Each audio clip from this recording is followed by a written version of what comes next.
हर हफ्ते एक नई हॉरर स्टोरी के लिए सब्सक्राइब करें टूनगिरी यूट्यूब चैनल को। बेल आइकन प्रेस करना ना भूलें।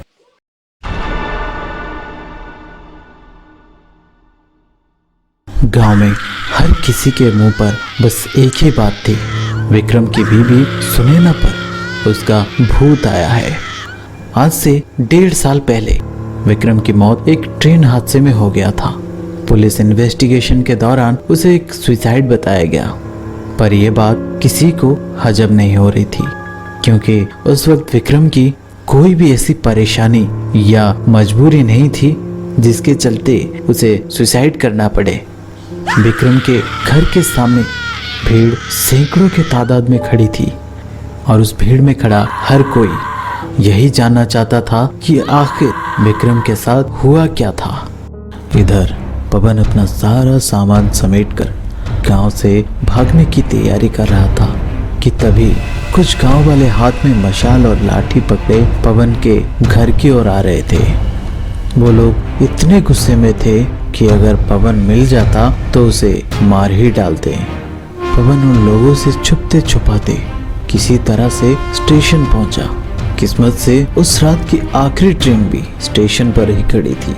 पवन जल्दी से उस ट्रेन में चढ़ा और कहीं कोने में जाकर छुप गया। थोड़ी देर में ट्रेन चल पड़ी। पवन खिड़की से झांकते हुए बाहर की ओर देखा तो ये देखकर उसे थोड़ी सी राहत मिली। रात का टाइम था और ट्रेन भी खाली थी, इसलिए जितने भी लोग उस बोगी में थे वो सभी लोग सो रहे थे। पवन भी दूसरों की तरह अपनी सीट पकड़कर सो गया। कुछ ही देर हुआ था उसे सोए हुए कि तभी किसी ने उसके पीठ पर थपथपाते हुए कहा, टिकट दिखाइए। पवन हड़बड़ाता हुआ उठा तो उसके सामने टीटी खड़ा था। टीटी को अपने सामने देखकर पवन थोड़ा सा घबरा गया और शायद उसकी ये घबराहट देखकर टीटी को पता चल गया था कि उसके पास टिकट नहीं थी। उसने थोड़ा सा मुस्कुराते हुए बोला, का हो बबुआ, टिकट नहीं किए हो का? चलो हमारे साथ चलो। ये बोलकर टीटी गेट के पास चला गया। पवन भी उसके पीछे पीछे गेट पर पहुंचा। तभी पैसों को लेकर पवन की टीटी से कुछ बहस हुई और अब बात बहसबाजी से गुत्थम गुत्थी तक पहुंच गया था कि तभी टीटी 2 कदम पीछे गया और एक अजीब सी मुस्कुराहट देते हुए कहा, जाओ बबुआ, वैसे भी तुम्हारी रात काफी लंबी होने वाली है। इतना कहते ही उसका पैर फिसला और वो टीटी ट्रेन से नीचे गिर गया और उसके साथ कुछ गीला गीला पवन के चेहरे पर गिरा। पवन ने अपने चेहरे पर हाथ फिरा कर देखा तो पता चला वो खून था। पवन ने जल्दी से अपने चेहरे को साफ किया और अपना सामान उठाकर किसी दूसरे कंपार्टमेंट में चादर ओढ़कर फिर से सोने की कोशिश करने लगा। आंख बस लगी ही थी कि तभी किसी ने उसे हिलाकर जगाया। पवन चादर हटाकर देखा तो उसे जैसे यकीन ही नहीं हुआ। उसके सामने वही टीटी खड़ा उससे टिकट दिखाने को बोल रहा था, पर ये कैसे मुमकिन हो सकता था? उसने तो खुद उसे मरते हुए देखा था। पवन ये सब सोच ही रहा था कि टीटी उसे फिर से हिलाते हुए बोला, अरे का हुआ बबुआ, टिकट है तो दिखाओ, नहीं तो फाइन भरो। अब फालतू में टाइम बर्बाद ना करो हमारी। पवन ने टीटी को फाइन के पैसे दिए। बदले में टीटी ने पवन के हाथ में एक पर्चा थमाते हुए कहा, अरे का हुआ, इतना नर्वसिया का रहे हो? कोई भूत भूत देख लिया होगा। पवन ने टीटी को थोड़ी देर पहले हुई हादसे के बारे में बताया तो टीटी ने हंसते हुए कहा, ऐसा काहे बोल रहे हो, हम तो जिंदा है। पर हाँ, आज से 1.5 साल पहले इसी ट्रेन में मणिशंकर नाम के एक टीटी को किसी ने चलती ट्रेन से धक्का दे दिया था। तब से कई लोग उसे देखने का दावा करते हैं, पर आज तक उसने किसी को कोई नुकसान पहुंचाया ऐसा मैंने कभी नहीं सुना। पर तुम होशियार रहना, लोग ये भी कहते हैं कि आज भी टीटी की आत्मा उस आदमी की तलाश करता है। टीटी की ये बात सुनकर पवन ने हैरानी से पूछा, क्या मतलब? अरे कुछ नहीं, ये सब बकवास है, फिर भी तुम होशियार रहना। ये कहते हुए टीटी वहां से जाने लगा। पवन को कुछ समझ नहीं आ रहा था कि वो टीटी उसे क्यों होशियार रहने को बोल रहा था। अभी पवन की नजर उस पर से हटी नहीं थी कि वो टीटी ट्रेन के दरवाजे पर खड़ा हो गया और पवन को देखकर मुस्कुराते हुए ट्रेन से कूद गया। ये देखकर पवन के होश उड़ गए। पवन ने इधर उधर देखा तो उसे एक आदमी अगली बर्थ पर बैठा नजर आया। वो उसके पास दौड़ता हुआ गया और हाँफते हुए बोला, भाई साहब वो टीटी। पवन बस इतना ही कह पाया था कि उस आदमी ने अपना सर ऊपर किया। तब उसका चेहरा देखकर मानो जैसे पवन की धड़कन ही रुक गई, क्योंकि अगली बर्थ पर बैठा आदमी कोई और नहीं, वही टीटी था। अब शायद पवन को ये समझ आ गया था कि हो न हो यही वो टीटी का भूत है। पवन दौड़कर ट्रेन के बाथरूम में अपने आप को लॉक कर लिया और ऊपर वाले को याद करते हुए मन ही मन सोचने लगा कि अगले स्टेशन आते ही वो इस ट्रेन से उतर जाएगा। वो ये सोच ही रहा था कि अचानक खिड़की पर एक आवाज हुई। चलती ट्रेन में एक हाथ खिड़की पर खटखटाता हुआ पवन को साफ साफ दिख रहा था। पवन किसी पत्थर की तरह वहीं बाथरूम के कोने में खड़ा बुरी तरह से हाँफ रहा था। वो वहां से भागना तो चाह रहा था, पर भागकर जाता तो कहाँ जाता, और कोई चारा नहीं था उसके पास सिवाय ट्रेन रुकने तक का इंतजार करने के अलावा।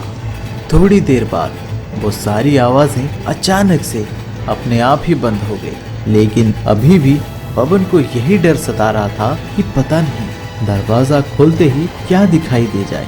आखिरकार ट्रेन एक स्टेशन पर रुकी। पवन हल्का सा दरवाजा खोलकर बाथरूम के बाहर झांका। जब कोई नहीं दिखा तो वो वहां से बाहर निकला और ट्रेन से उतरकर एक राहत की सांस लेते हुए ट्रेन को अपने से दूर जाता हुआ देख रहा था। पर थोड़ी ही देर बाद स्टेशन का हाल भी कुछ ट्रेन जैसा ही बन गया। इक्के दुक्के लोग ही स्टेशन पर दिखाई दे रहे थे। पवन ने सोचा रात वहीं स्टेशन पर काटकर सुबह बस पकड़कर कहीं चला जाएगा, लेकिन उस रात उसकी किस्मत में कुछ और ही लिखा था। पवन वहीं प्लेटफॉर्म पर चादर बिछाकर सोने की तैयारी कर रहा था कि तभी एक आदमी बड़ा सा कंबल ओढ़े उसके तरफ आते हुए दिखा। वो आदमी पवन से थोड़ी ही दूर एक अंधेरी जगह पर आकर रुका। पवन उसे हैरानी से देखते हुए पूछा, कौन हो भाई, क्या चाहिए तुम्हें? पवन के मुंह से इतना ही निकला था कि वो आदमी थोड़ा सा आगे रोशनी पर आकर खड़ा हुआ और जैसे ही उसने कंबल हटाया उसे देखकर पवन का मुंह खुला का खुला रह गया, क्योंकि वो आदमी विक्रम था।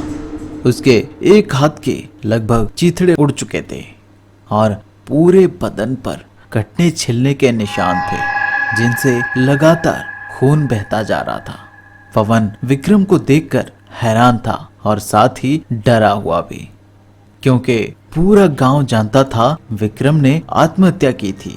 पर पवन के लिए सच कुछ और ही था। दरअसल कुछ साल पहले विक्रम और पवन दोनों बहुत अच्छे दोस्त हुआ करते थे। फिर उन दोनों के बीच कुछ ऐसा हुआ जिसके चलते दोनों की दोस्ती में दरार आ गई। बात कुछ इस तरह से थी। कुछ साल पहले पवन ने विक्रम से किसी काम के लिए पैसे उधार लिए थे, जिसे बाद में लौटाना पवन को ठीक नहीं लगा। विक्रम बार बार पवन से पैसे मांग रहा था और इसी बात से पवन बहुत ज्यादा गुस्सा हो गया था उस पर। उसने विक्रम को फोन करके कहा, विक्रम भाई बहुत दिन हो गए तेरे से पैसे लिए हुए। मैं सोच रहा था क्यों ना आज मैं तेरे पैसे तुझे लौटा दूं। शहर में एक बंदे के पास मेरे पैसे पड़े हैं, तू भी साथ में चलता तो तुझे भी तेरे पैसे मिल जाते। विक्रम बिना सोचे ही पवन के साथ चला गया। फिर पवन ने वही किया जो वो करना चाहता था। उसने विक्रम को ट्रेन से धक्का दे दिया, जिसमें ट्रेन के नीचे कटकर विक्रम की मौत हो गई। दरअसल उस दिन एक नहीं 2 मौतें हुई थी। एक तो विक्रम की, दूसरी टीटी मणिशंकर की, जिन्होंने विक्रम को ट्रेन से धक्का देते हुए पवन को देख लिया था। कहीं ये बात किसी और को पता ना चले, इसलिए पवन ने उन्हें भी ट्रेन से फेंक दिया था। फिर जब इंक्वायरी हुई तो विक्रम ने सुसाइड किया और उसे बचाते हुए टीटी मणिशंकर ट्रेन के चपेट में आ गए, ऐसा पवन ने ही पुलिस को बताया था। बाद में जब विक्रम का भूत उसकी बीवी सुनैना पर आया, तब जाके सभी गांव वालों को सच का पता चला। और गांव वालों ने गुस्से में पवन का घर जला दिया। गांव वालों से बचते बचते पवन यहाँ तक आ पहुँचा तो अब उसके सामने विक्रम खड़ा था। विक्रम को अपने सामने देखकर पवन की हालत खराब हो गई थी। वो अपने आप को बचाने के लिए प्लेटफॉर्म से कूदकर दूसरी तरफ भागने लगा कि अचानक ट्रेन के चपेट में आने से उसकी एक हाथ और एक पैर कट गया। दर्द के मारे पवन पूरी तरह से तड़प रहा था और उसी ट्रैक पर पड़े पड़े अपनी आखिरी सांसें गिन रहा था। ये कहानी आप सबको कैसे लगी हमें कमेंट के जरिए बताइए। इस वीडियो को लाइक करें और अपने दोस्तों के साथ ज्यादा से ज्यादा शेयर करके हमें अपना सपोर्ट दें।